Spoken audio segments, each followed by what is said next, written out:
So thank you very much for the invitation, and thank you very much, Philip, for inviting me to this place. I'm very happy to be here, and I'm looking forward to talk about the relation between Portmann and Goethe. Unfortunately, my talk will be mostly negative. So after Philip's talk was wonderfully positive, so a lot of relations, I'm going to claim that Portmann is not really doing biology in Goethe-style. And in the abstract, you have read that I thought at the time when I wrote the abstract that Agnes Arber would be a good example of a biologist doing biology Goethe-style. Today I think, no, it's not true. So they don't. And this fits very well with 2 points Philip has just made. That he said, first, Portmann is a reformed Darwinian, and I think that's a good point. And second, he said, Goethe is useful as a source for empirical findings in the context of discovery. I think that holds true for Portmann and for Agnes Arber. But I do not think that they're really taking the Goethean stance. And I tried to explain why I think this is not true. Okay, so first let's start with the claim that in a way Portmann is a disciple of Goethe. So like many others, Hradec claimed that Portmann uses the same methods as Goethe. So he's basically doing biology in Goethe-style. What I meant by this way of putting things, that he uses the same method. And Hegel wrote that in an article called Transcendental Darwinianism on the spirit of European science. So he thinks that Portmann is really going beyond Darwin, so it's not reformed Darwinian, it's going beyond in order to do something completely different, namely biology from the point of view of Goethe. So what does this mean to use the same method? I make a very, very trivial claim here, but I think this trivial claim is very, very important in order to understand what it does mean to use a method. A method involves first a procedure, some kind of methodological procedure, and secondly, a method involves the cognitive capacity to gain knowledge from the procedure. So usually a method is only associated with some kind of procedure, a way of doing things, organizing your empirical findings. But the second part is equally important. If you don't have the cognitive capacity to understand what is going on when you do the procedure, then all the procedures in the world won't help you. So it's very important to have the cognitive capacity in order to understand. So I can train my cat to do some very interesting experiments, but she will not understand what is going on. To give you another example, the philosopher Henri Bergson is often credited with having the method of intuition. So Gilles Deleuze interprets Bergson as being a philosopher who has invented the method of intuition. But I think that is a misreading, because what Bergson is basically saying, no, I'm claiming that human beings has very, very special cognitive power called intuition, and which is completely different from the power I call intellect. So without a cognitive capacity or cognitive power, a method of intuition is not worth anything. So that's a very important claim. And given this claim, in a way one can say, yes, Portmann is doing Goethe-style in the following sense, and this is in a way the sense Philip was highlighting. In using Goethe's phenomenological procedure without his metaphysical underpinnings, so he's in a way organizing materials similar to Goethe, but he's rejecting the metaphysical underpinnings Goethe is very fond of, and they are very important for him. So Portmann counterbalances, as he sees it, the one-sided approach of contemporary biology in order to emphasize the topics of meaning in biology, centricity, Innerlichkeit, self-presentation, and rank and order within modern life science. So this is the yes part, but the no part is the one I wanted to concentrate on in this talk. No, Portmann is not doing biology in Goethe style, because Portmann doesn't hold, as Goethe does, that human beings are endowed with a special cognitive capacity called intuitive judgment or intuitive understanding. And this special capacity of intuitive judgment is capable of grasping the idea or archetype or phenomena behind or in natural phenomena such as colors, plants, or animals. So given what I said about methodology, Goethe is sometimes called phenomenological methodology. that he is building an array of complete phenomena in an ordered series in order to study transitions, isn't worth anything without believing that Goethe thinks human beings have a special cognitive power called intuitive intuition or intuitive judgment. And without that power, a biology is not biology in the Goethean sense. And that's why I think the answer is negative, that Portmann is doing biology in Goethe style. In really giving central pride and place to intuitive judgment in Goethe's view of natural sciences, and following the book of Eckhard Förster, The 25 Years of Philosophy. It was first published in German in 2011, Die 25 Jahre der Philosophie. And Förster is telling a story from Kant to Hegel, where Goethe is really the main part of the story, how post-Kantian philosophy developed. So in order to understand why Goethe thinks that we need a special cognitive power of intuitive understanding, we need him to see him as reader of Kant and going beyond Kant. And I'm basically claiming that Portmann is not willing to go beyond Kant. So Portmann is very much Kantian in his philosophical outlook. That's what I'm going to claim. So, again, why no? I'm concentrating on the negative here. The implicit reason for Portmann's reluctance to do biology in Goethe style is that he strongly adheres to the Kantian idea that there are only two cognitive powers for human beings, understanding and perception. There's no third power called intuitive judgment. And if you deny that there is a third power that helps you to gain knowledge of natural phenomena, you are not doing anything in Goethe style. This, what I have just said, that Portmann accepts only Kant's two cognitive powers, namely perception and intellectual understanding, becomes very clear in his introduction to an essay on Goethe he wrote in 1973. And here, Portmann presents two ways of looking at life or looking at living beings. I read out the quote, it's quite lengthy, but it's important for Portmann's take on it.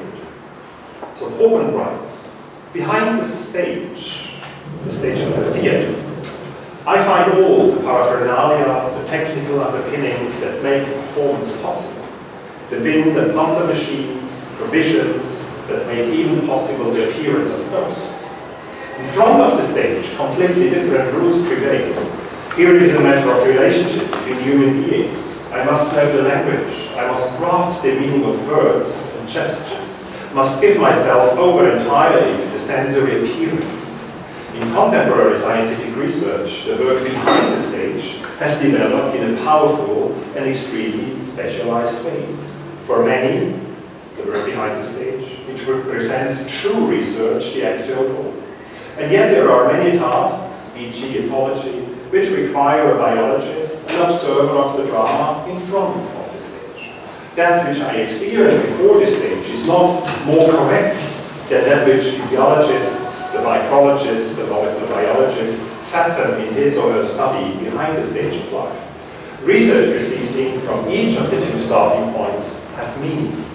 So he basically thinks that there are two ways of looking at life. The one is going from perception and the appearances, the phenomenological approach, and the other one is biology of what he sometimes calls die Biologie des Unsichtbaren, the biology of the invisible.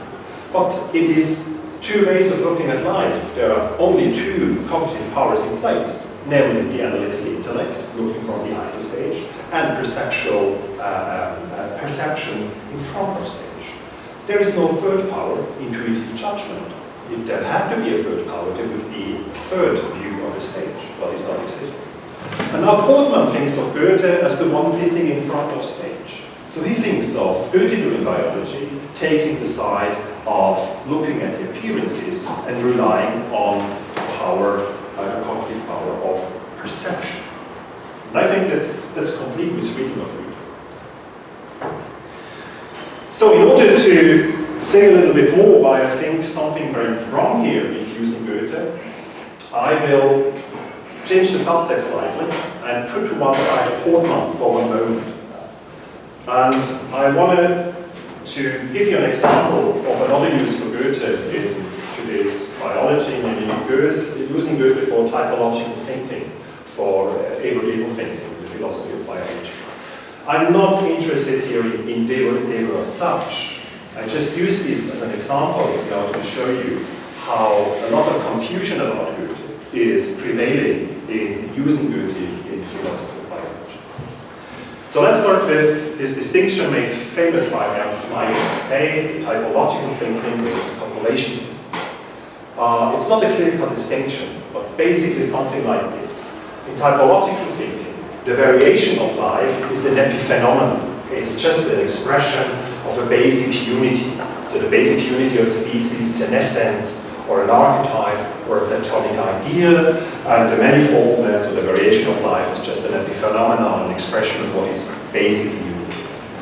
And Ernst Mayr has contrasted this with population thinking. They said, no, the variation itself is the phenomenon. Variation is the basic fact we have to deal with when we do biology.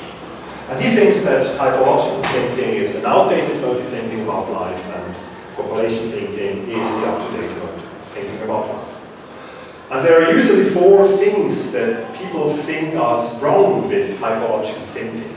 Okay, the first thing is, as Ernst Mayr puts it, that typological thinking is ontologically dubious. So they are referring to non-empirical entities like archetypes or ideas or essences. And non-empirical entities should not have a place in modern empirical science. That's what he thinks, why he thinks it's ontologically dubious.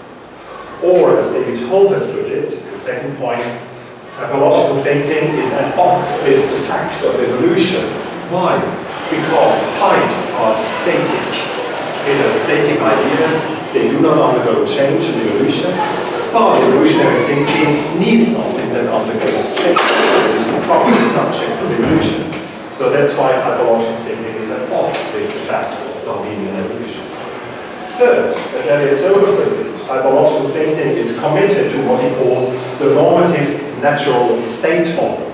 So there's something like a proper shape of a member of a species, and if a cat has only 3 legs, ooh, that's bad luck for the cat, or 2 tongues or whatever. So the proper members of the species, it's a natural state model, another which are derivations which are not proper parts of the species.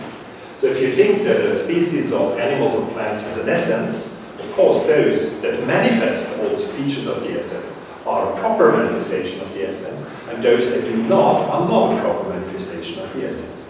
That, by the way, is one of the historical roots of racism. Fourth, this was argued by Amundsen and Wagner, so proponents of evolutive typological thinking is committed to causality beyond populations. Okay, you need some kind of structure that is causally responsible for development going on in individuals within a population. And this is a strange kind of causality when you think about populations of different species. But many feel that evolution seems to accept some kind of typological thinking. So how can an account in biology accept typological thinking when there are these crippling objections to it? One way of dealing with these problems was articulated by Tim Newens in 2009 in 2 articles. And Newens has the following strategy. He says, look, reject all criticism, all 4 reject them, and say they are not really applying, there's something wrong here. And offer types or archetypes acceptable for population thinking. And Newens says something like, types might be the available variants of a population, and it's a function of the genetic makeup of the population as a whole. So we can have some kind of types or ideas for about them within the genetic makeup of a population. It's just a prevailing variance of a population. But there is a second way of reacting to evo using some kind of typological thinking. And one good example is Mark Riedner. And Riedner proposes the following. He says, look, reject some of the criticism, namely reject 2 and 3. It's not at odds with evolution, and it's not committed to the normative natural state model. but in a way it's ontologically dubious because it introduces ideal forms, and it's committed to a sort of causality beyond calculation. Yeah, that's how it is. But if we need that, so be it. What he is introducing is what he calls a Goethean dynamic archetype. So you think everything is fine when you think about archetypes, or the essence is in typological thinking not of static entities but of dynamic entities. So to give you a very simple example, if you think of the archetype or the idea of a triangle in a static way, you just imagine the perfect triangle. Okay, that's the normal way of illustrating when you introduce Plato in a philosophy course. What's the idea of a triangle? Well, the perfect triangle. But in fact, there are many triangles. Okay, triangles like that, those, etc. So another way of thinking of the idea of a triangle is to think of the construction of a triangle. So a dynamical archetype is a rule of the construction of every possible triangle. And that's really a Goethean idea that he thinks Urform, Urpflanze, or whatever is not something like an ideal static model, an imago that has to be reached, but it's a model for construction of every possible plant, or every possible animal, or every possible color. So that's like the basic idea. And I think Regan is right in understanding Goethe's Urform or archetype as being a dynamic entity and not as a static entity. And this solves a lot of problems. But now, I'm interested in the cognitive power behind Goethe's biology. So let's have a look what Regner is actually saying about Goethe's cognitive powers in place. Here's a quote, and I read it out. Regner says, Goethe's original research on morphology sought to grasp the unity disclosed through the diversity of a given class of phenomena through disciplined and cultivated perception. Goethe's notion of the archetype or Urform requires a dynamic mode of cognition to apprehend it. Unlike the static blueprint that serves as a distilled generalization and representation of the phenomena under observation, Goethe's archetypal plant, the Urpflanze, is a kind of fluid concept, or dynamic concept, that unites the changing structures of the plant and enables the observer to see each structure not as separate but as multiple expressions of one ideal order. It draws upon a dynamic typology, not the static typology that has dominated Western thought. So I underlined, on the one hand, one needs disciplined and cultivated perception. On the other hand, one needs a dynamic mode of cognition. Again, there are only two cognitive powers in place. Educated perception or some kind of intellectual understanding. But what is clearly missing out is intuitive judgment, the third power that is so important for Goethe. And Rieger is referring to German Steigerwald's account of Goethe, and he thinks, as is made clear in the paper, that Steigerwald has given a good account of what Goethe's take on biology is all about. So let's take a look at what Steigerwald is saying about Goethe's cognitive power. Again, I read a quote from Steigerwald. She writes, in his Goethe's science of morphology, his study of the diverse forms of plants and animals and their transformations in development, Goethe sought the necessary laws determining these forms and their modifications, which he conceived in terms of Urform, so it's the archetypal group. The intuition of these primordial forms, or Urform, was to be based upon perceptible forms rather than abstract ideas. Although not radical visible parts of a plant or animal, Urform were to be determined though through disciplined perception and carefully constructed experimental investigations, not philosophical reflection. To understand the development of Goethe's conception of the science of morphology and its method of inquiry in particular, it is necessary to turn to his ideas of aesthetic. So we find two ideas, and I underlined them here. An epistemological idea that Goethe's take on biology is neither perception nor really abstract ideas. So it has to be some kind of a third thing, isn't it? And the second idea is that the source of Goethe's conception of morphology is his idea of art and aesthetics. So the first is an epistemological claim, usually to be found.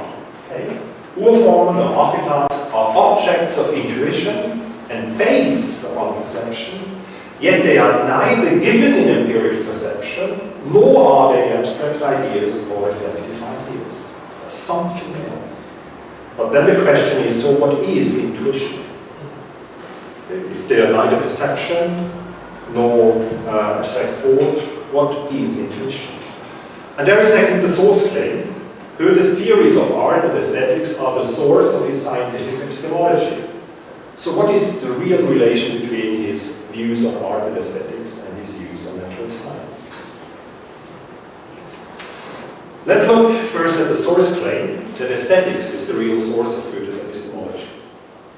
Steigerwald explains this idea in the following manner, and I quote, Goethe argued that the techniques he developed for cultivating the perception of ideal exemplars of art could become a model of science, enabling the intuition of the objective forms of nature through a singular, disciplined and cultivated perception.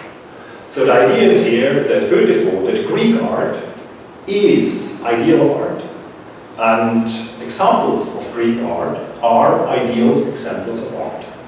But of course, pieces of Greek art are given to empirical perception. Okay, there are statues, works of drama, works of tragedy, and so on. So the problem is obviously here, ideal examples of art, for example Greek art, are given in empirical perception. This doesn't help with the intuition of urform and archetypes, since they are not supposed to be given in empirical perception. In Greek art you can see pieces of ideal art. It's given in empirical experience. But according to Steigerwald, the urformen are not given in empirical experience, they are only based upon it. And there's a distinction between something being given in perception and something being based upon perception. So aesthetics can't be the source of the epistemology because it doesn't help at all. Let's go to the epistemological claim. Okay, the claim that somehow intuition is in place here, which is neither empirical perception nor an abstract ideas.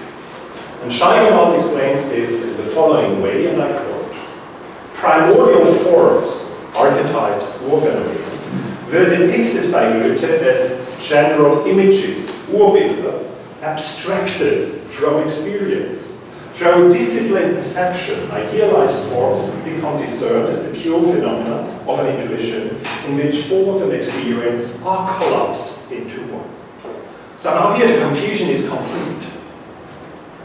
What are the bases for the epistemological access to primordial forms?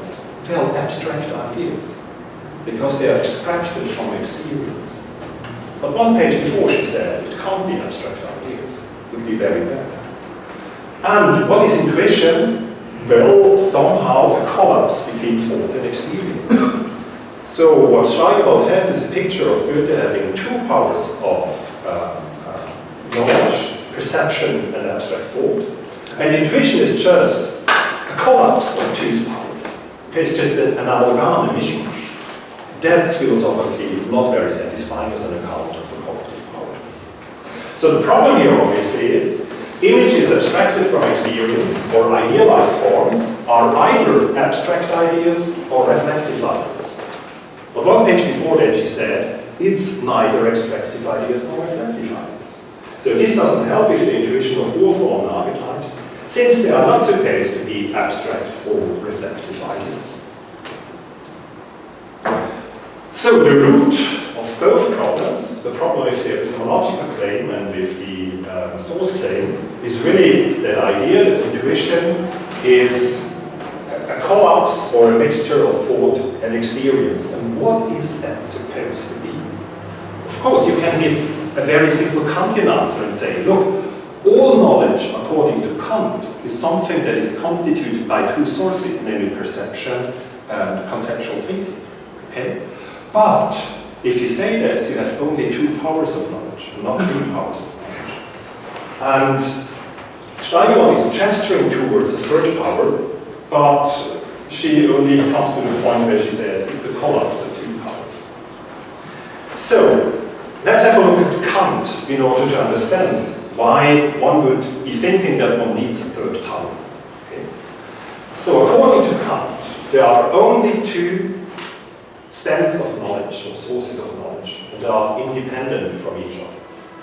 And this twofoldness reflects our very nature, because on the one hand, human beings are rational beings, on the other hand, we are sentient beings. And for rational beings, it's the understanding that's the source of knowledge. The understanding is a spontaneous, discursive, cognitive power. Spontaneous means we make up concepts, and we use concepts in order to unite empirical facts that share certain features. That's the discursive aspect of understanding. Okay. Spontaneous, we make up concepts, and discursive, we collect empirical data under one concept if they share something. And the understanding goes from the universal to the particular, because we create content and then collect empirical facts under the concept. And the understanding is the basic power to understand nature, because according to Kant, we understand the natural phenomenon only if we can subsume it under a general law. So subsuming things under a general necessary law is nothing but an action of the discursive understanding. And according to Kant, nature is defined by things falling under necessary laws. That's what nature is. So for him, nature is basically how Newton conceived nature. On the other hand, we have intuition, senses means. Or intuitions are completely passive. It just means sense perception. It's a receptive or passive cognitive power. And the reception is only of particulars. It's only of particular things, not of general entities. It's not about the concept. It's of things like colors, sounds, forms, and stuff like that. And Kant famously claimed that we understand natural phenomena only on the basis of the given intuition. So that this Kant's critic of metaphysics, that he says, look, the understanding is only supposed to work on the basis of intuitions. And everything that's beyond that, it's metaphysics, and it's beyond the realm of what we can know. So that's basically Kant's criticism of metaphysics. But now Kant has a problem, because there are some things in nature that don't behave, namely organisms. Okay, they behave badly. They are given in experience, but they do not fall on the necessary laws like dead bodies. And that's the famous quote of Kant when he said, look, there will be no Newton of the grass leaf. It's not possible. You cannot understand living being by necessary laws. So according to Kant, living beings cannot be really part of nature as he conceives them, because everything that's part of nature has to fall under a kind of general necessary law. And this produces a problem for Kant, a problem he explains in his third critique, the critique of judgment, and it's called the teleological antinomy. I will go through the points, but the basic idea is this. On the one hand, organisms are given in experience, okay, so they are part of nature that is not made by us. But organisms misbehave, but they do not follow necessary laws, like laws given in the Newtonian account of physics. In order to understand organisms, we have to think of organisms as having purposes, as having a teleological structure. That's why Kant calls organism Naturzweck. And his account of an organism is the following. It's a whole that is caused by its part. And the whole, it's causing its part. So it's teleological causation. Okay? The goal of the development is causing the development of the parts, but the parts are causing the goal of the development. And the only place we know this structure is from human action. Okay? When I plan to open the window, I have a goal in mind, namely the open window. So my actions are going in this direction, and now I have a teleological structure. And that by Kant thinks our understanding of organisms is a mishmash between a natural phenomenon and a projection of the teleology of action. So we can only understand organisms when we think of them as if they had purposes, as if they had a teleological structure. But they don't really have such a structure, because they are part of nature, and as being part of nature, they are only subsuming to necessary laws, and there are no purposes when there are necessary laws. So, given this idea, going through this, so organized objects, Naturzwecke, organisms, are obviously part of nature. That's like a phenomenal fact. But organized objects have an internal teleology, called Zweckmäßigkeit, which means every part determines the whole, and the whole determines every part. Third, there is no law that explains organized objects. How can there be a law of reverse causality? That's unthinkable in the Newtonian part of nature.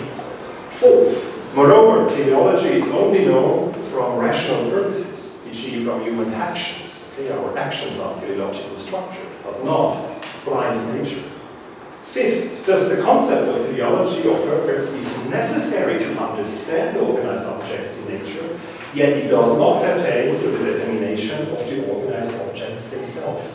So in a way, we have to lend to the organism's teleological structure. But we know it can't be part of the organisms because they are part of nature, and in nature there is no place for purpose in teleology. Last, rather, as Kant says, it's a subjective principle of reason for the power of judgment which, as a regulative, constitutive, is just necessary valid for our human power of judgment, as if it were an objective principle. So our way of looking at living beings is always looking as if they were teleological structures. Because we can't understand them in other ways. It's the only way we can understand them. But at the same time, we know it's completely wrong. And that's the teleological anatomy. We have to do something, and we know it's wrong, because there are no purposes in nature. But we will never understand organisms without thinking of them as Naturzwecke, as purposeful.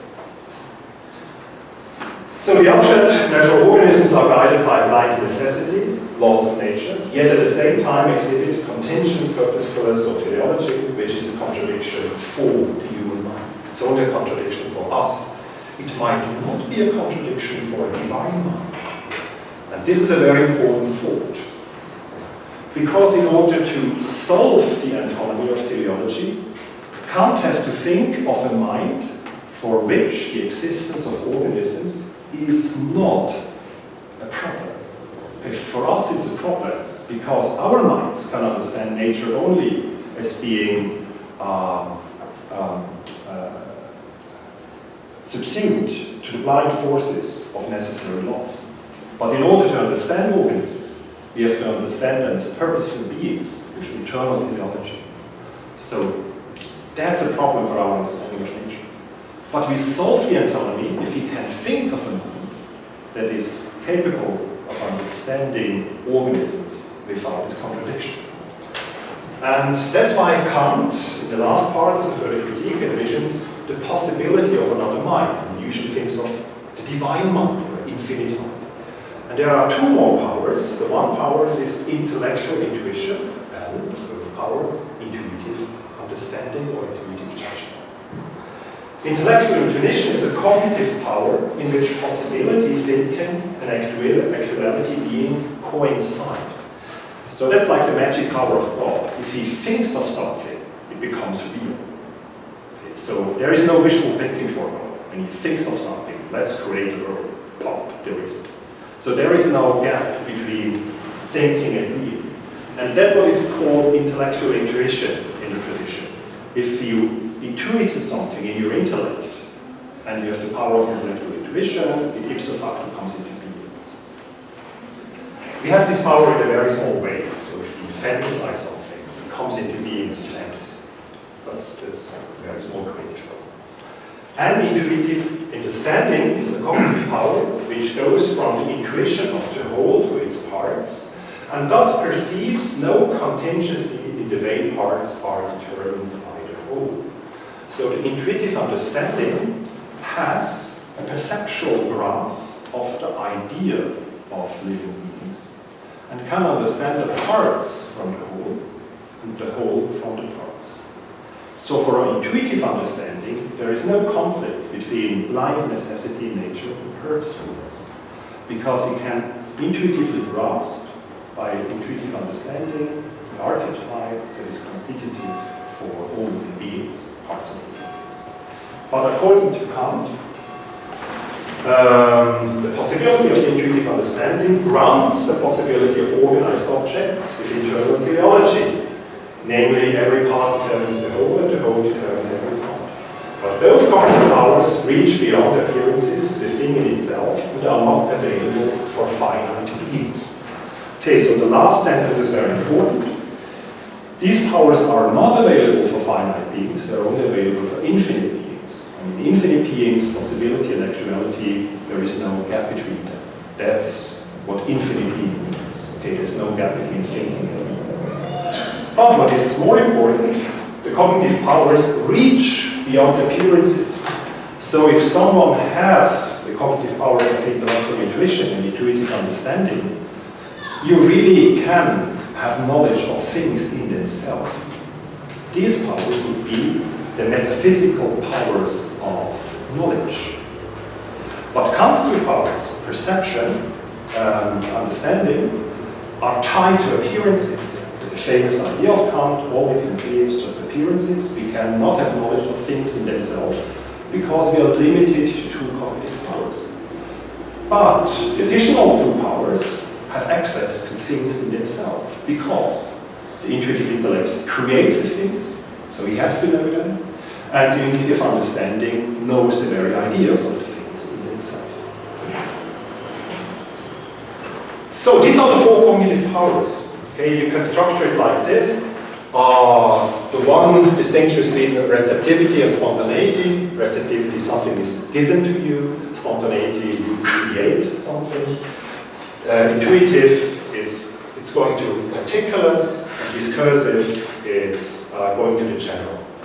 And the green powers, perception and discursive understandings, are given to finite beings, so to human beings. And according to Kant, the powers in slightly red, intuitive understanding and intellectual intuition, are given to infinite minds. Now, when I skip through this, I leave out Fichte. When Goethe read the third critique, and he read the paragraph 76 and 77 about intuitive understanding, he thought, oh, I can do that. I did it. I did it in my Metamorphosis of Plants. So if I can do that, intuitive judgment is possible for a finite being. You don't have to be infinite being in order to grasp the thing in itself, namely the essence, the archetype, the idea of the plant. So if I can understand successfully what a plant is from a transformation of leaf as the archetype, I seem to have the power of intuitive understanding. And if what I'm doing is correct, this is proof that intuitive understanding is possible for finite beings.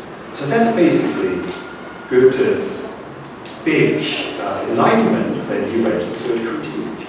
Not I at all, but I more or less like it. So Goethe says in order to understand natural phenomena by their very nature, and not by a subjective principle of reason or intellectual intuition, it has to be the case, quote, that my intuition is itself thinking, and my thinking is intuiting. So, and what Goethe says here, my intuition is thinking and my thinking is intuiting, it's not a mishmash or a collapse between understanding and perception. It's a description of a third cognitive power, where you can have intuition of ideas that guide the variation in nature. And that's the program, the epistemological program behind the Metamorphosis of Plants. So, coming to an end. So why is Portmann not doing biology in Goethe-style? As I said, the implicit reason for Portmann's reluctance is that he's strongly adverse to the Kantian idea that there are only two cognitive powers for human beings, understanding and perception. Now I can spell this out a little bit. First, Portmann accepts Kant's doctrine of the two independent stems of knowledge. Yet he does not accept cognitive powers, such as intuitive understanding. They are not part of his account of what human beings can do. Second, Portmann's two ways of looking at life the understage and in front of the stage, so his drama metaphor, are just emphasizing the legitimacy of the two independent stems of knowledge. Okay, that's why he says, look, there are two stems of knowledge, two sources of knowledge, and they're both independent. That's why the view from behind, the intellectual analytic view, is on the right track, but the view from in front, the phenomenal view, is on the right track also, because there are two independent stems of knowledge. Third, Portmann's phenomenological approach to biology, self-presentation has to be understood as a basic fact of life, on the power of self-maintenance and the preservation of the species. It's not Goethe's line, but it's Kant's line. Okay. What he is doing is just saying, look, self-presentation or Selbstdarstellung is just what you get when you take seriously the cognitive power of perceiving shapes, forms, and colors and behavior, but not resolving empirical data into analytical ideas. So everything that he's doing as a reformed Darwinian is understandable within the framework of Kantian epistemology, and that's why Portmann is not doing biology in this time at all. The same goes for Arber, but I stop here.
But I do that as a free agent because I freely plan. And another thing that's important for Kant, that he thinks that there can't be no morality without conceiving ourselves as being free agents. So in one way, we are part of nature, and then the same problem applies to our bodies as animals that apply to the bees and the trees. But on the other hand, we are rational agents, and then everything that counts in empirical science does not apply to us. One author made a very interesting move, an author that is not mentioned in Eckhart Förster's story, named Schopenhauer. Because Schopenhauer said, well, that's interesting, because my body is not only given to me from the outside, I no longer perceive my body, but I feel my body. So I have urges, I have desires, I have motives, and these urges, desires, and motives he calls the will. He thinks if you have internal perception of what your body is trying to do, its needs and its urges, you have access to the actual teleological structure of your embodied being. And that he calls the will. That's why Schopenhauer thinks thinking about your body and structured by your needs and wills gives you another access to the being itself, through the body, namely the will is the metaphysical thing that structures everything. But this is then of course going to a very irrational form of metaphysics. But in this gap between us being part of nature and us being free agents, Schopenhauer introduced like a spiral into the metaphysical realm. And this will would also belong to other animals. Yeah, then he has this super strong argument by analogy. So I am a body, all the other beings are bodies. So they also constitute these as willing agents. But nature is one and not many. So all of nature has basically a will to live, a will to exist, or a will to continue, or a will to stay stable at a basic level like rocks and stones. That's very, well, courageous or audacious, argument by analogy.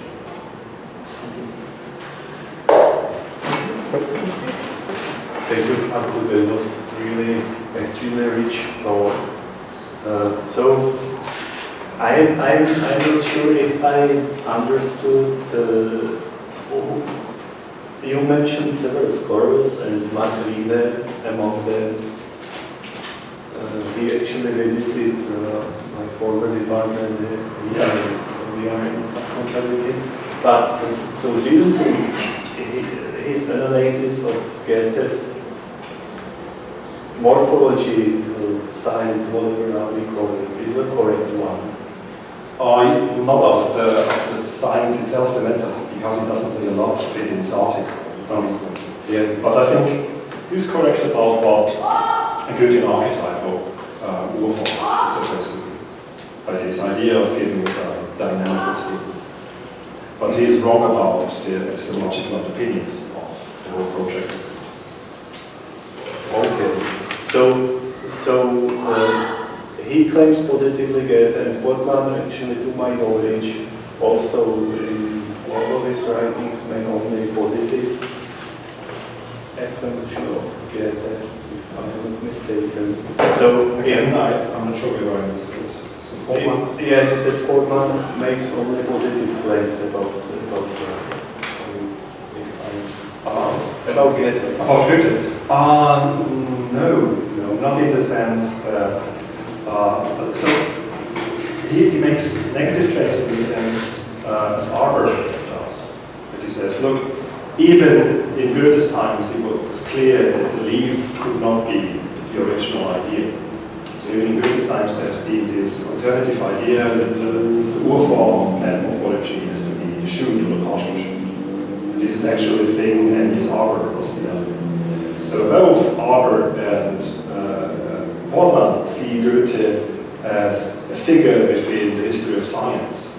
Yeah, he contributed something, it's very interesting, but we have to move on. But we're only interested in the results. So Arber really always interested in the result and saying, oh, the leaf is like the basic unity for all plant morphology. And she thought, no, that's wrong, it's the shoot, it's the partial shoot. So here they are critical of Goethe, but in the ordinary sense of how you are critical in the history of science given scientific progress. But in all other accounts, as far as I can see, is very positive with Goethe. And I think, to put it badly, Portmann wants to use Goethe's cultural appeal in order to have an interesting figure that marks counterposition to what he thinks is going wrong in biology. So that's basically why I think he's very positive about it. So this metaphor about life as a theater could be just appeal to Kant's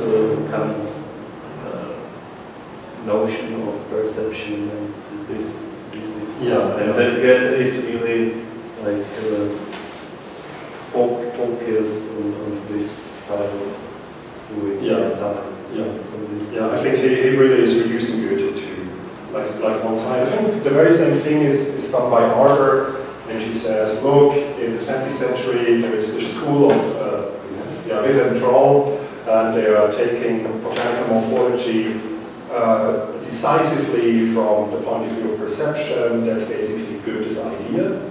And then she says, okay, now we have had the approach from the mind and the approach from the eye. Now let's see how they hang together.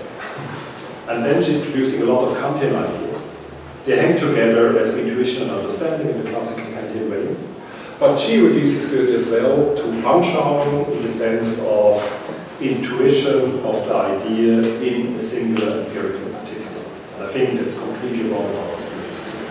So now I think that she's really doing the same thing with Goethe as Portmann did. That he's really on the side of perception and has this special ability to see particulars that change.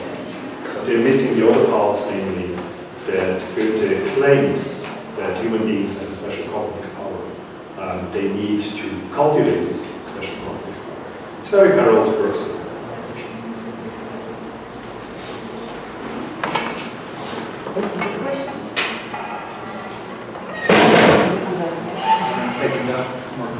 I wonder if we might still argue that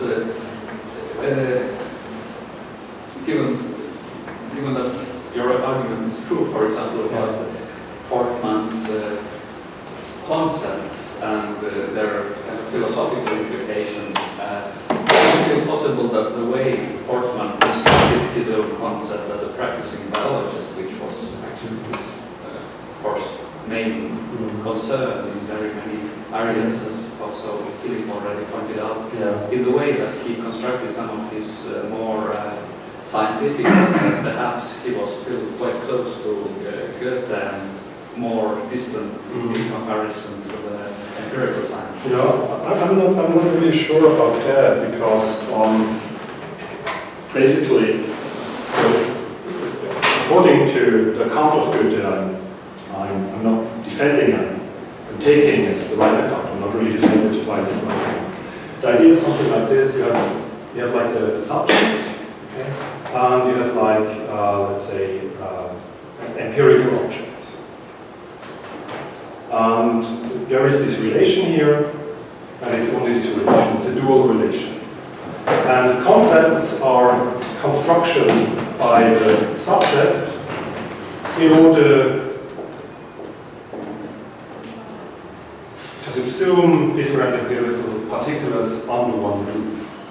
So that's basically the idea. And in Kant, it's very important, you can't have knowledge without the interaction between concepts and empirical particles. Now, Goethe's idea of concepts is completely different, of course. There is this Kantian relation, and there are these Kantian concepts. But for Goethe, these concepts are only subjective imaginations, because they are products of the subject. So every Kantian concept is a product of the spontaneous subjects, it's a construction by our words.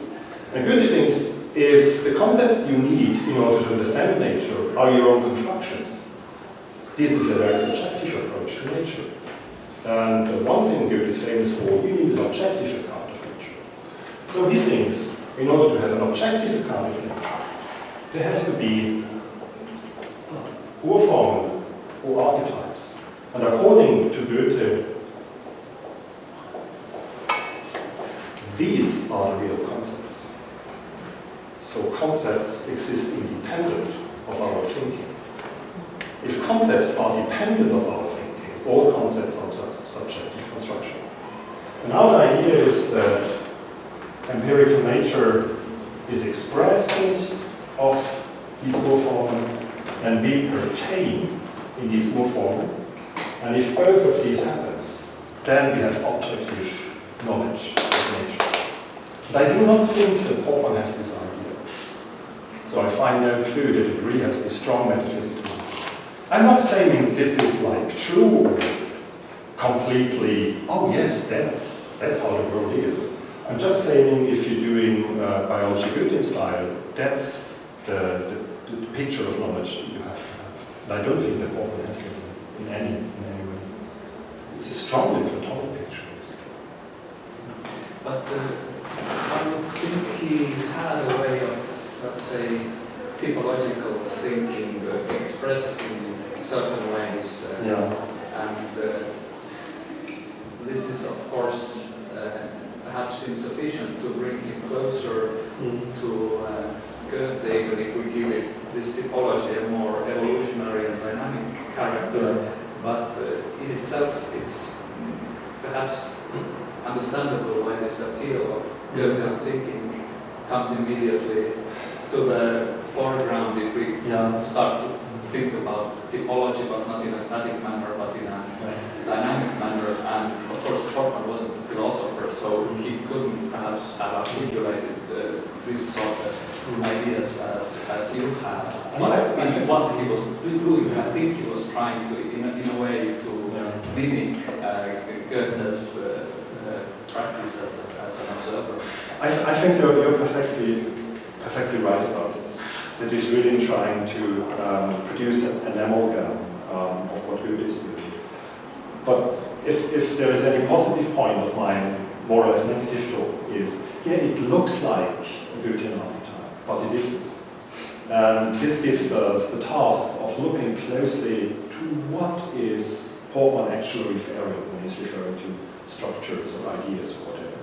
I don't think that is really going the Goethe way, but this is giving us another task in order to make sense or produce the shape of what Portmann is doing. Because I think now, I was convinced of the opposite like 4 years ago. So now I think there's nothing Goethe at all, besides some methodological similarities.